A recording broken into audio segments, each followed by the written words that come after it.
Take care of your mentals. You are Locked On Fantasy Basketball, your daily fantasy basketball podcast, part of the Locked On Podcast Network, your team every day.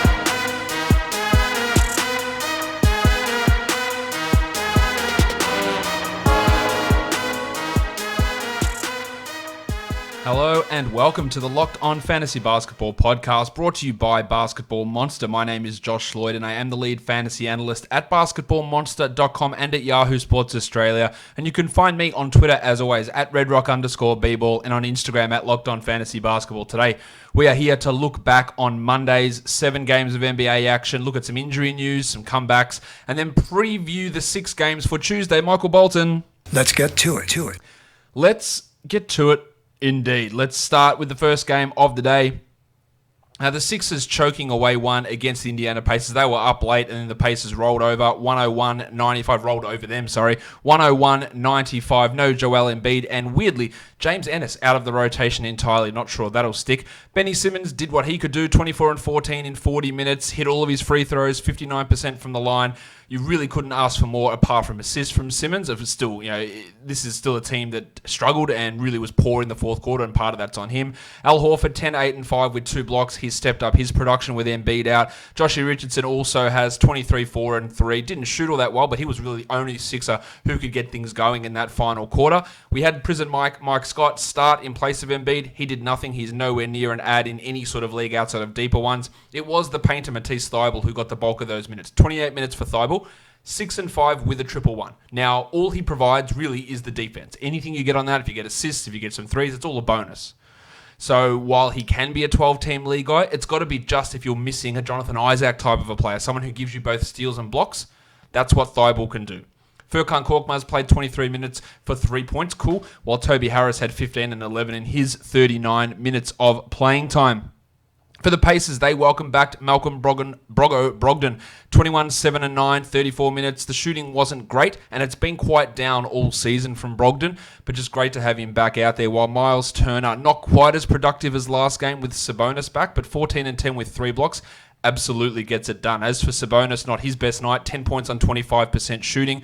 The 16 boards are nice, no defensive numbers, no threes. They are always the things that are going to hold him back, while Tony Warren Jr. actually brought some good defensive numbers. He had 2 steals and 2 blocks, had his 21 points at high efficiency, which is standard from him. 1 rebound is pretty bad. No threes, also pretty poor. He remains a must-roster 12-team league guy who is going to lose some value when Oladipo comes back. Jeremy Lamb's already losing that value. 4 points in 23 minutes. I did a drop video this morning. I probably should have had Lamb on that, to be honest. I don't think he's going to be able to maintain 12-team league value once Oladipo's returning, and it's already trending in the wrong direction with guys like Justin Holiday, Aaron Holiday taking minutes away from Lamb. If you need someone and you need to move on from Lamb, I don't think that's a bad decision. Holiday had 14 points with 4 triples. Justin Holiday, that is. Juzza and Azza. Azza had 3 points with 4 assists and 2 steals. And that's the 2 steals and 4 assists is still okay, but he's probably a 12-team league drop now that Indiana has Brogdon back. Interestingly, the Dart Goga Badadze, only the 4 minutes. Go and look at his last G League game. I think he had a 20 and 20 game with 8 blocks. He's going to be really, really good in the NBA when he gets a chance eventually. We just don't know when that's going to be. The next game we take a look at, the New Orleans Pelicans. The undermanned New Orleans Pelicans. The Pelicans reserves took on the Detroit Pistons on the road and beat them 117-110. It was Jahlil Okafor who played 34 minutes starting in place of Derek Favors. They were without Brandon Ingram, Drew Holiday, Zion Williamson, Derek Favors, and JJ Redick. Literally a potential starting 5 for this team. Of course, probably Lonzo starts over Redick, but that's who they were missing. Okafor started over Hayes, which was a surprise, not necessarily a welcome one, but 25, 14, and 5 with 3 blocks is an absolute monster performance from Okafor. Now, can he keep this up? There's no chance, because he's not going to get these minutes. He might not even be in the rotation, but this was a matchup that suited him against Drummond, and he'd made Andre Drummond, he embarrassed him, really, throughout the whole game. Nikola Melli also got a start, 20 points, 2 triples, and 2 steals. He's going to be out of the rotation when all these guys come back, while Lonzo Ball played 46 minutes in the overtime game, 17, 12, and 9 with 3 steals and 3 threes. And yes, he shot poorly, but literally, who gives a shit? Those numbers are fantastic. He's a must-roster guy. He's getting to those numbers that I thought... Now, I never was the biggest fan of him in terms of an on-court player and his scoring potential and shooting, but for fantasy, he can produce right across the board. We are seeing that now, and it is rewarding people that had patience and faith in him, which I was one of them. Josh Hart, 11 and 6 in 36 minutes with 3 triples. That's solid enough, but again, it just took so many guys out to get to that level. Same with Etuan Moore, who had 16 and 7. Really hard to take too much away from this game. I think we can drop Jackson Hayes in 12-team leagues, though. Yes, if Favors misses one more game, Hayes might start and put up good numbers. He's more of a specialist block streamer at this point, but with Williamson and Favors likely back next game, which they don't play again until Thursday, where's Hayes' role going to be? It's going to be pretty small, and you're missing out on 2 days' worth of streaming by holding on to him in that scenario. As for the Pistons, the biggest question that everyone has in fantasy at the moment, do we add the crucifix Christian Wood? He was fantastic. 18 and 9, 2 threes, 2 steals, 3 blocks. We know that this guy did it for the Pelicans last season. He's done it for the Bucks before. When he plays, most times when the minutes are there, he will produce. He makes maddening mistakes. Casey hasn't liked him in the past, and that is the frustration. His last 2 games look fantastic. In one of them, Andre Drummond was ejected after 20 minutes. And in the second one, Jahlil Okafor absolutely destroyed Drummond, so much so that he got benched in the third quarter and never returned, all through the third quarter, all through the fourth quarter, and during overtime, allowing Wood to play this much. Wood is not playing minutes here at power forward. If Drummond is traded, there's no... And that's, for start off, that's no guarantee, although it is looking like it's going to happen. There's no guarantee that a center doesn't come back. If you are in a strong position in the league, Wood can be stashed. And for this next month, up until the trade deadline, you can do that. No worries about that. There's far from a guarantee he does this. But these last 2 games are not indicative of what happens. Wood is not starting over Drummond next game. They are not splitting minutes or anything like that. And I find the discourse around Drummond really interesting. I tweeted this out today. Andre Drummond's 26 years old. Christian Wood is 24. There is 2 years difference. But the way it's talked about is like Drummond is over the hill. He's 35. He's finished. And Wood is like a second-year, 21-year-old who's bursting into the league with all this upside and potential. There's literally 2 years difference between them. Now, I get that Drummond is going to be out of contract and he could get traded and all that sort of stuff. But people really latch on to Wood and say, he's better than Drummond. He's not better than Drummond. He just isn't. But there is still that opportunity there for him. But when Drummond plays 34 minutes next game, Wood's going to get 15. And you're going to go, what the hell is this bullshit? It's an exercise in patience. My man, Sekou Doumbouya, 16 and 8, a steal, a block, 2 triples. I would still have him over Wood in a 12-team league. Wood is more of a luxury. Doumbouya is a productive player now. Again, you'll argue that because Wood played well the last 2 games, but look at the 2 previous to that when he played 13 minutes in each of them. Svi Mikhailiuk, 13 points in 34 minutes. He's going to have a solid enough role with Luke Kennard out for a few more weeks. So Mikhailiuk can be a deeper league 3-point streamer. While Derrick Rose, 37 minutes. He is now top 30 minutes in 3 of his last 4 games. He had 23, 4, and 8. He had no steals. He had no threes. That's fine. He's doing what he needs to do. Griffin's done. Kennard's out for a long time. Rose's usage is going to be high. His minutes are pushing up. Hopefully it doesn't lead to any injury, and perhaps I'd be looking to sell him high if possible, but he's been playing well. While the Shark, Bruce Brown, Baby Shark, 21 minutes, which is really bad coaching from Dwayne Casey. Look, who needs to see 28 minutes of Tony Snell, who did his best Tony Snell impersonation, going scoreless? Who needs to see 31 minutes of Langston Galloway? I know I don't. Brown is your future in that backcourt along with Kennard. That is nonsense coaching. Anyway, Brown still had a 111, 12 points, 3 rebounds, and 5 assists, which is still a 12-team league value play. And he still is a rosterable guy at the fringes of a rotation. We also had 8 weird minutes of Jordan Bone in the first half. Is Casey throwing the towel in? It definitely feels that way. While Markieff Morris, at least he hit 2 shots. He hadn't hit any before the second half of this game. He was 2 of 12 for 7 points, and obviously not really troubling the scorers for most fantasy leagues. Let's move on now. The next game up on Monday, we had the Chicago Bulls and the Boston Celtics. Your mate, the thumb, Jim Boylan, struggled once again. Larry Markkinen was benched for a full quarter of play, 12 minutes of play. Now, afterwards, Boylan, he just has a real habit, and it doesn't make me wonder, because the coaches hate him. The players hate him, that he just calls them out. Oh, he's got a sore ankle at the moment, Mike. And I don't even know if he means to. He just feels like he's constantly in deflection mode. So, yeah, I don't have the full quote in front of me. Maybe I can find it here. It was something pretty aggressive, questioning his toughness. Let's have a look at his going on the standard European player trope.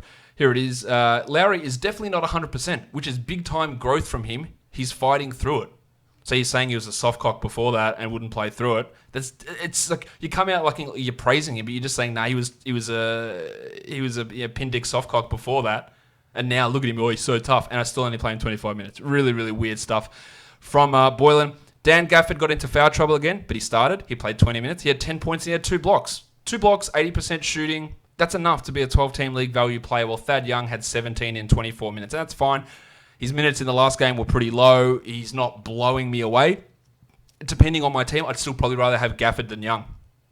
Levine, 30 points with 5 rebounds. Only the 2 assists, though, but strong numbers in the percentages. Really good stuff. While Satoransky had been down recently, 12.7 assists. Markkanen struggled, as I mentioned, 9 and 6 in 25 minutes, while Dunn had 9 and 5 and didn't bring those steals, which really are the key to his value. Luke Cornett, 22 minutes. Stop trying to make Luke Cornett an NBA player. He's not an NBA player. He went scoreless. He was negative 24 in those 22 minutes.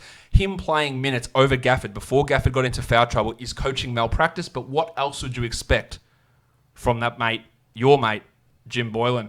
On to the Boston Celtics. Marcus Smart, 12, 5, and 8, 3 steals. This is why I like Marcus Smart. This is why I think he is a 12-team league guy, and he should be. Well, Enes Kanter started with Daniel Tice out, 5 and 9 with a steal and a block. Only 26 minutes for Kanter with no other center ready to go, apart from Vincent Poirier, who returned and played 5 minutes. So that's a little bit disheartening. Kanter's more of a short-term ad, while Tice comes back, and then when the Rock DJ eventually returns, it will impact him.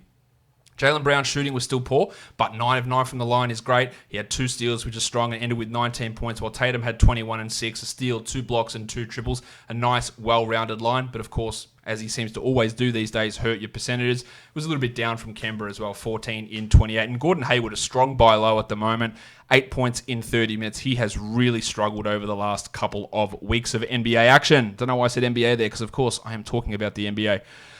All right, let's go. The next game, the Oklahoma City Thunder, the Minnesota Timberwolves. Let's start off with Shai Gilgeous-Alexander, because this is absurd. 20 points and 20 rebounds, 10 assists, 67% shooting. Now, I know this guy is good. I know he's going to be good, but rebounds, assists, steals, they haven't been there in the volume we would have hoped this season. Of course, this is unbelievably fantastic. One of the only 4 guards, I think, to put up a triple-double along these lines, along with Oscar Robertson and Russell Westbrook. We know he's good. We know he's a 30 to 50-ish type player, and these numbers are elevated, clearly. The Italian cock. Hands off my cock! I won't touch it. 30 points in 33 minutes, 4 rebounds, 3 triples, great shooting, fantastic free throws as well, while Steve Adams had 13 and 11 with 3 blocks, a good game from him. Terrence Ferguson, his best performance in forever, 14 points in 28 minutes, but don't react at all to that. While Chris Paul had 0 points and 0 assists at halftime. He ended with 10, 4, and 3, but a troublingly poor first half. Nothing that I think we need to worry about, though. For the Wolves, Bob Covington was great again, 18 and 4, 3 steals, 1 block, 4 triples. I'm going to be really interested to see what they do with him and how he looks when Towns returns, because he was struggling, and then Towns went out and he jumped back up. This is the Covington that we've known in the past. Naz Reid had 3 fouls in 3 minutes in the first half and then exploded for 20 points in the second half, played 18 minutes, and he is not afraid of shooting. He had a 33% usage. None of this stuff is realistic for him to continue to do, but he is going to bomb.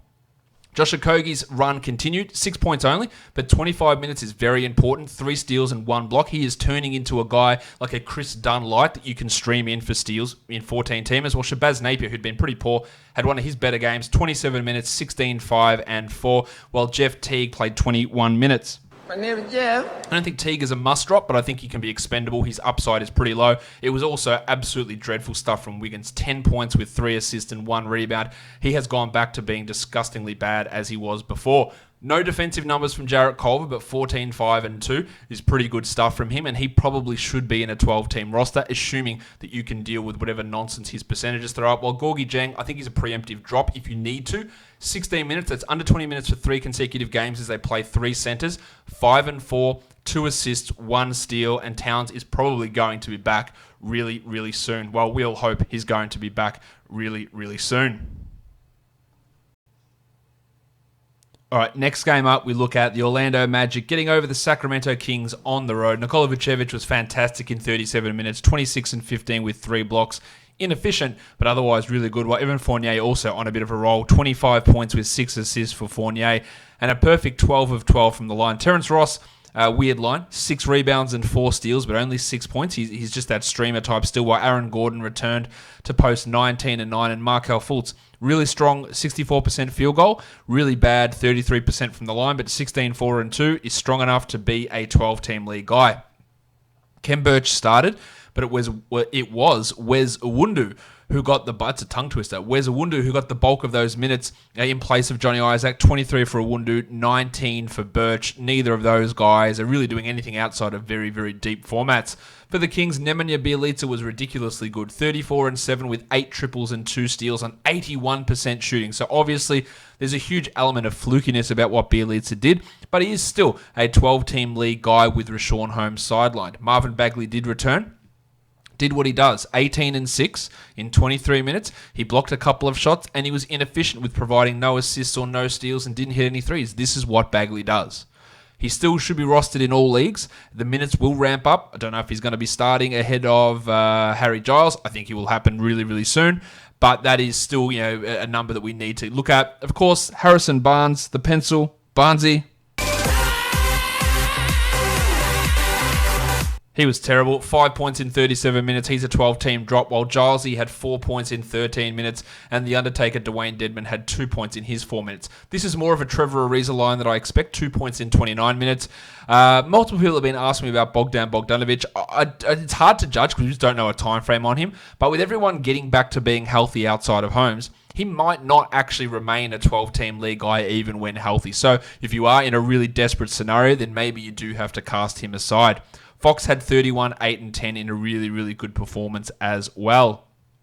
The next game we look at here, we had the Charlotte Hornets just going down to the Blazers, 115, 112. Devontae Graham hit shots, 53% for 27 points, 8 triples and 10 assists, while Terry Rozier had 25 and 7. Big games from those guys, while Paul Washington Jr. really filled it up. He was terrible last game, but fantastic here. 20 and 11, 3 triples, 2 steals and 2 blocks. He's inconsistent. He's a rookie. That's to be expected. Probably still should be on a 12-team league, but this is obviously the really high point of his numbers. Well, Nick Batum, 31 minutes, sort of out of nowhere here, taking minutes away from Malik Monk, who played only 8 minutes, and Miles Bridges, who'd been really good, only played 18 minutes. Now, Bridges wasn't good here, missed all 7 of his shots and had 2 points in 18 minutes, and the nonsense from the beginning of the season rears its head.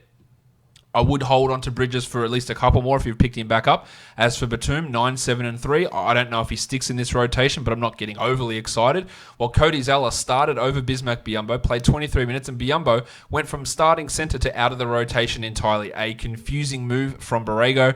He replaced Biyombo with Bill Hernan-Gomez, who had 14 and 4 in his 16 minutes, and is only a deeper league guy. He cannot play starters minutes. His defense is just that bad. He will not be able to ever get more than 25 minutes a night is my guess.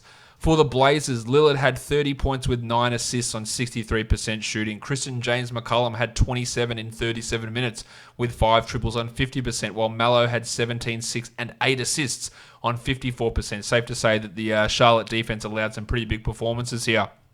Even Tony Tolliver had 16 and 11 on 88% shooting in 21 minutes. We don't need to get too excited about Tolliver, but that's a big game that's worth mentioning. Hassan Whiteside. The world. He was ill last game. He did play in this one, but 7 and 11 in 24 minutes with 3 blocks is really disappointing. While Kent Bazemore showed that he can have some defensive value, 3 steals and a block for Baze in those 30 minutes, while Simons and Trent had 5 points apiece, and they are not anywhere near any sort of fantasy value options at this point. On to the last game of the night. The Lakers comfortably handled the Cleveland Cavaliers, 128-99. Kevin Love played 21, had 33 minutes and had 21 and 11. Strong performance from Love, while Tristan Thompson, another good offensive game. 17 points on 73% shooting with 10 rebounds. This level of production offensively for him is unlikely to stick. I think he's a guy you can have in a 12-team league, but he is a bit of a sell high, and I don't think he necessarily lasts as a 12-team guy. While Darius Garland looked pretty okay again. 16 points on 54% shooting, 4 assists and 2 steals. I wouldn't want to leave him on the waiver wire. The Padawan Colin Sexton, 4 assists. You can't ask for more than that from him. 16 points, but of course a 0-0, and poor efficiency, while Chetty Osman was yeah, pretty okay. 15 points with 4 triples in 35 minutes for Chetty.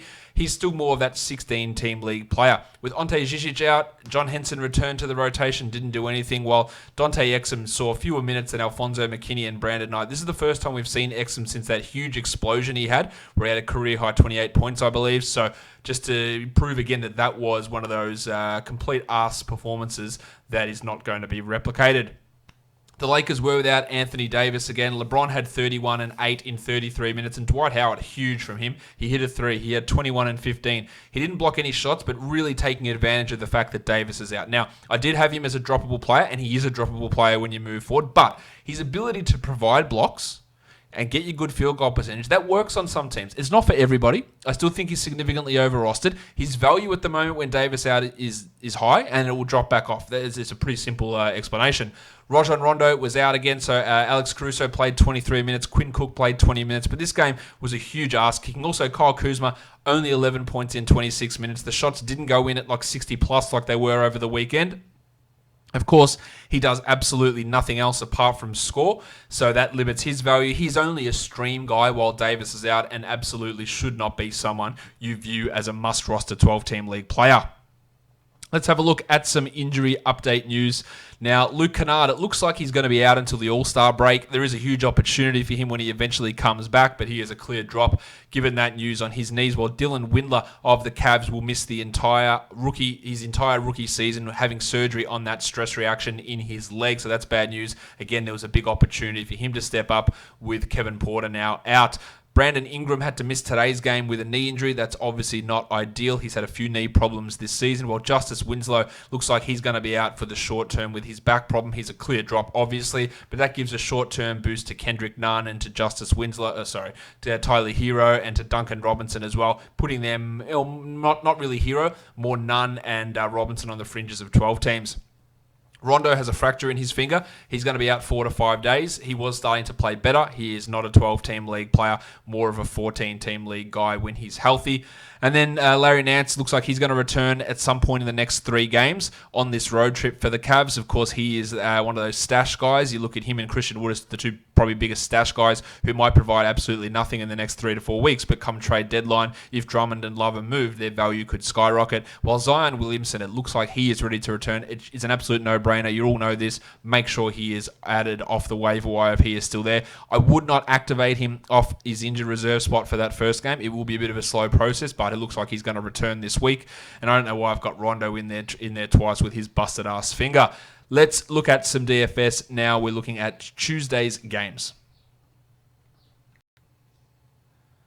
All right, the first game we look at here, the Utah Jazz taking on the Brooklyn Nets. Draftkings pricing. Remember, Don Mitchell is listed as probable. He missed last game due to an illness, so he should be ready to return. No spread or total out for this game just as yet. You'd have to imagine Kyrie Irving's going to be on a minutes limit. This is the first of a back-to-back for the Nets, and he said he's going to play in both of them. But you have to assume that his minutes will be lower here. Mike Conley's still out for Utah.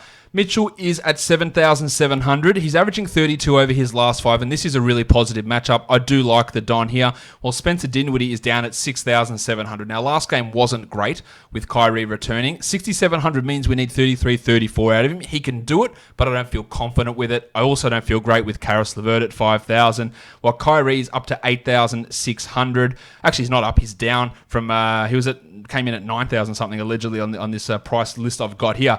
But he had, I think the limited minutes make us want to steer clear of him in this one. Jordy Clarkson also dropped 34 last game with Mitchell out. I don't think we need to rely upon that again. At shooting guard, Smokin' Joe Harris at 48. That's a strong no from me. Jinglin' Joe Ingles at 61. I don't mind Ingles at that price, but he did have 42 last game without Mitchell. Not going to have that same level of opportunity. The artist formerly known as Torian Prince is an uninspiring option, as is Rowdy Rodions Kulrooks and Royce O'Neal, while Bojan Bogdanovic at 64. His lack of contribution in stats outside of scoring makes him a tough sell at a price above 6,000. For your big men, Jarrett Allen's at 57. He's averaging 26 over the last 5, 30 over the last 3. Looks to sort of be back in business. Now, the Gobert matchup's not a great one, but I think at 57, he still looks pretty good. DeAndre's at 44. I don't mind him as a low-floor cash guy as well. There are probably better ones out there. While Gobert's at 9-2. That's a big price for Gobert, but he's averaging 43 over the last 5, 53 in his last 3 against Brooklyn. No reason to think that he can't put up pretty strong numbers here in this matchup. Next game we take a look at, we've got the Atlanta Hawks. They are hosting the Phoenix Suns. DeAndre Hunter is questionable, as is Trae Young, while Ricky Rubio is questionable as he is awaiting the birth of his child. If Young is out, Brandon Goodwin will get another start. If Hunter is out, you're going to push DeAndre Bembry, Alan Crabb, Cam Reddish into bigger minutes. At point guard, Booker's at 8,200. Was absolutely disastrous last game and still had 32 points. So I really like him in a strong matchup. While Fanderpants Kevin Huerter, 6,200, has been a little bit down on that recently. I think we need to see more from him. More of a tournament guy than anything. Ravishing Rick's at 71. I'll probably leave that out of it. While Trae Young at 10-2. I think Young at 10-2 looks like a pretty good play to me. If Rubio is out, Ali Okobo's at 3,200, and he absolutely would be worth a look. He's been the primary backup. Now, Monty Williams has been dicking around with point guards almost all season, but it does seem like Okobo has settled into that role, and he could be a 30-minute, 24-point guy, which at 3,200 would give us the value. As for Goodwin, 20 points last game. He is at 4,000, so that takes away a bit of his value, but it's not a horrendous option if Trae does happen to sit. McCall Bridges is at 42. No way. Not trusting that. While Cam Reddish is at 52. Last game, the steals really elevated his numbers. He's just a tournament guy. I can't trust it. Same with Bembry, who's more of a GPP guy. But Bembry's value, if Hunter goes out under the DeAndre policy, would absolutely step up. At small forward, I'm joking about the DeAndre policy, obviously. DeAndre Hunter, 4,500. He had 4 points last game, so that's cool. And he's averaging 14 over his last 5, and that makes him doubly cool. I think he is a strong-ass fade, while Kelly Oubre is the opposite, because he apparently is the greatest player in the world now. He's at 7,900, just dropped a casual 56 last game. His shooting is out of control. That would make me be hesitant to use him, but he's on a hot streak, and he's playing a really good matchup. So let's go with Oubre again. The Suns are going to be bringing DeAndre Ayton off the bench because apparently Monty Williams likes what Ayton's doing off the bench. Cool. Start him and play him more minutes, you dipshit. Onto the big man, the Baptist John Collins, 8,300. Hasn't been at that level, so I'll leave him alone. Alex Len is out as well, so Damian Jones probably gets an opportunity for us to avoid him. While DeAndre Ayton at 7,800, I actually like that for Ayton, even in the ankle sprains and the bench roll. He's still dropping 35s a night, which at 78 is not far off where he needs to be. Bainesy's at 47, no. And I reckon that's it out of the big men. Oh, Dario Saric, that's also a pretty strong no, despite him being at 3,700. Next up, the Knickerbockers, the Milwaukee Bucks. No spread. Actually, no, there is a spread. It's a minus 16.5.1 for the Bucks. So real blowout potential here, which puts limits on guys like Middleton and Antetokounmpo especially. Robin Lopez is out of this one, resting. Mitchie Robinson is probable. Marcus Morris is out, while Reggie Bullock and Frank Ntilikina are also probable at point guard. Eric Bledsoe's at 6,500. He has been putting up some big numbers. I think he can get to that 30 mark pretty comfortably. I like him in this one. Lord Alfred Payton's at 5,900. He's been playing okay, especially for category leagues. Not really for DFS, though. Someone I think we can avoid. While Rowan Barrett's at 56. I think he's got a higher upside than Payton, and I would not really have too much of a problem in throwing Barrett into a tournament. The big Ragu, Dante DiVincenzo, really good floor. Lowest score in his last 5 has been 21. But at 4,800, I don't really see the appeal there. Same with George Hill or Ntilikina. At shooting guard, Middleton's at 7,400. If this wasn't looming to be a 50-point blowout, I think 7,400 for Middleton would be really strong. You could consider it. I just think there's a huge element of risk there. And then on to the small... Reggie Bullock actually at 4,900. Had dropped 29 points last game with Morris out. That's not bad. I just don't see the huge value upside in him. At small forward, Yanni's at 12.2. That's pretty bloody expensive, and I worry about the minutes here for Antetokounmpo. I think I would lean away. The Fort Kevin Knox had his best game, 27 points in 20 minutes. He's at 3,600. If you got 27 points at 3,600, that gives you value. But I, for one, and I'm not for one because plenty of people are with me, do not trust him to continue to do that. For your bigs, Mitchie Robinson is at 47. I wish I could say he'll take it for here, but he's not even given that opportunity because we've got to play 33 minutes of Taj Gibson whenever we get the opportunity. But at 4,700, if for some miraculous reason we get 27 minutes out of Mitch Robinson, he'll beat it. I just don't think we're going to get to that number, unfortunately. Julius Randle's at 75. I like that. Really good floor for Randle at the moment. While Brook Lopez is struggling a little bit, he's at 5,100. He's an interesting tournament guy with 35, 40-point upside, but really for cash, we can't get near that. Ilyasova is at 3,600. He is questionable, but not someone that I think we need to get too interested in. No, he's not questionable. Sorry, he's ready to go. Punch Bob's at 4,500. No, thank you to you. While Taj Gibson, do we look at Taj Gibson? 4,600. He dropped 29 last game. I am not investing in 30 minutes of Taj Gibson. I don't think that is a realistic thing that's going to happen every game, but I could be wrong. The Houston Rockets versus the Memphis Grizzlies. No Russell Westbrook, first game of a back-to-back, while Brandon Clark, Kyle Anderson, and Jay Crowder are all questionable for the Grizz. Now, if Crowder and Anderson are out, that's going to open up minutes for Grayson Allen, which then opens up minutes at the 2 for your mate, the wave pool, DeAnthony Melton, which will be really, really interesting. At point guard, Ja Morant's at 7,600. I love the floor there for Ja. I think he's also got high upside, so he looks pretty good. While the wave pool himself's at 4,400. He played 20 minutes last game and had 29 points. If he gets to 25 minutes, he will piss all over that number. It is risky because we just don't know what Jenkins is going to do, but there is a path for good minutes here for Melton. Jim Harden's at 13,000. That is really expensive. But this Harden's last 3 games, 80 points against Memphis. Average. That is absurd. 13,000 is a shit ton, though. I don't hate it. I don't hate using him here. And at that price, that's tough. You've got to find the value around him, though, but he's not an automatic disqualification. Tyus Jones, Austin Rivers, Grayson Allen, Chris Clemens, probably no for all those guys. Benny McLemore at 35. He started last game in place of Dan House. He's going to get another start most likely again with Westbrook out. There's a real opportunity for a 25, 26-point performance, which gives him value at that really low price tag. Well, Eric Gordon's at 48. He is going to play in the back-to-back, but might have limited minutes, and he's got limited basketball ability at this point as well, or at least DFS point-producing ability. So no, thank you. Well, Dylan Brooksy Brooks, he was a model of consistency until he dropped 9 points last game. That is really tough to rely upon him, and I just go back. It took all that time to build up confidence in him and one game to piss it all away. I'm sure he doesn't give 2 shits either. Dan House is at 4,000. This might be an opportunity for House to put up good numbers with Westbrook out, but I'm not super excited. Same with the most inconsistent man in the world, Jay Crowder. Sometimes maybe good, sometimes maybe shit. He's impossible to rely upon, in fact. And then onto your big man, Tucker's at 3,700. He left last game early with a shoulder issue, but he is ready to go. No interest in using him. While Clint Capella is back. He's at 7,800. I really like this for Capella. Triple J's at 68. Strong value, strong cash, strong tournament upside. While Jonas Valanciunas just casually popped in a 63-pointer last game. Now, centers have had a real tough time against Houston.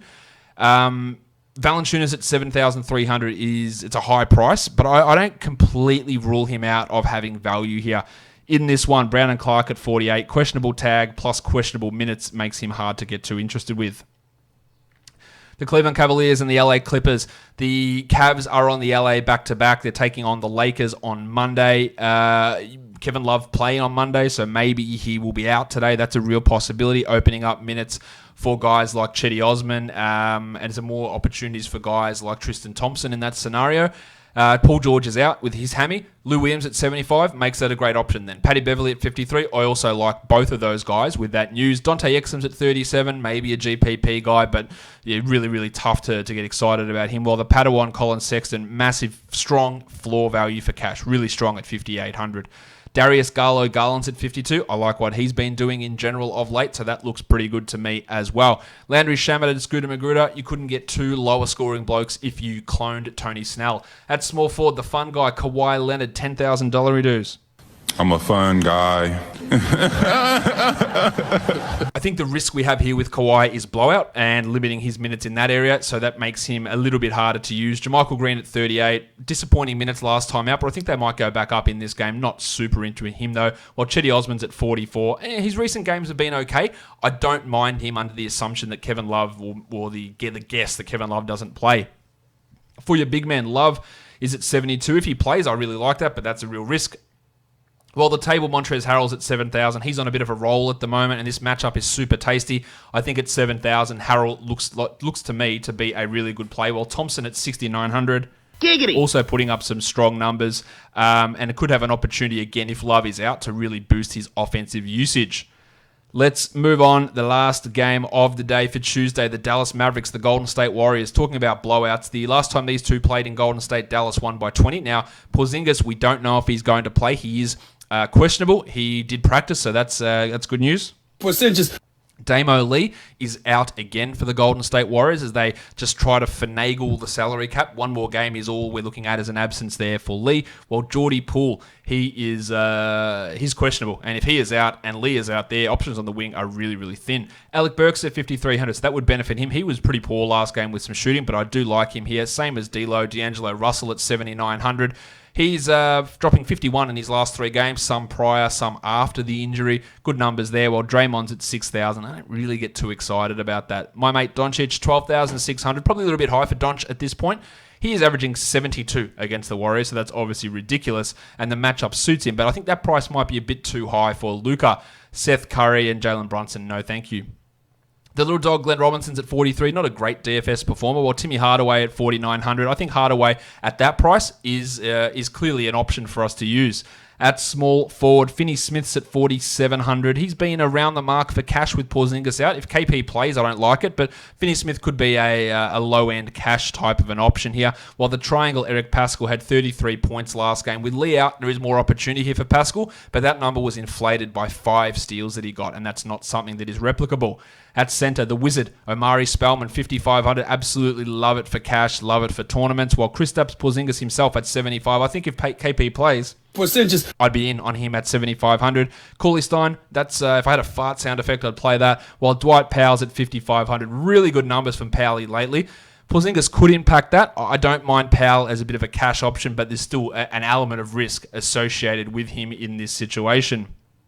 If we flip this over to some FanDuel guys, I like Spellman, I like Pants, Kevin Huerter, Mitchell, Jarrett Allen, Capella, Russell, Kawhi, Donk, that's Doncic, Oubre, Bledsoe, The Table, Montrezl Harrell, Lord, Alfred Payton, other options as well. Of course, the full projections over on Basketball Monster. Guys, subscribe, Apple Podcasts, Google Podcasts, Stitcher, Spotify, YouTube. Give me a thumbs up, leave a comment.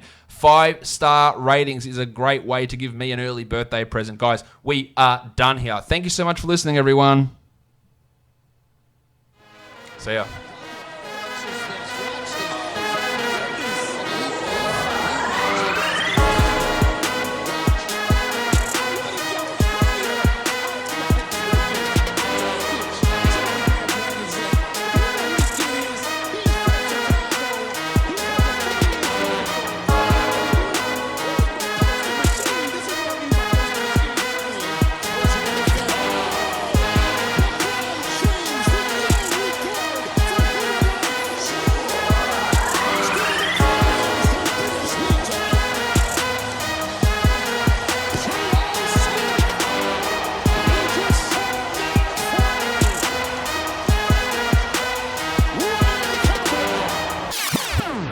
Andre Iguodala.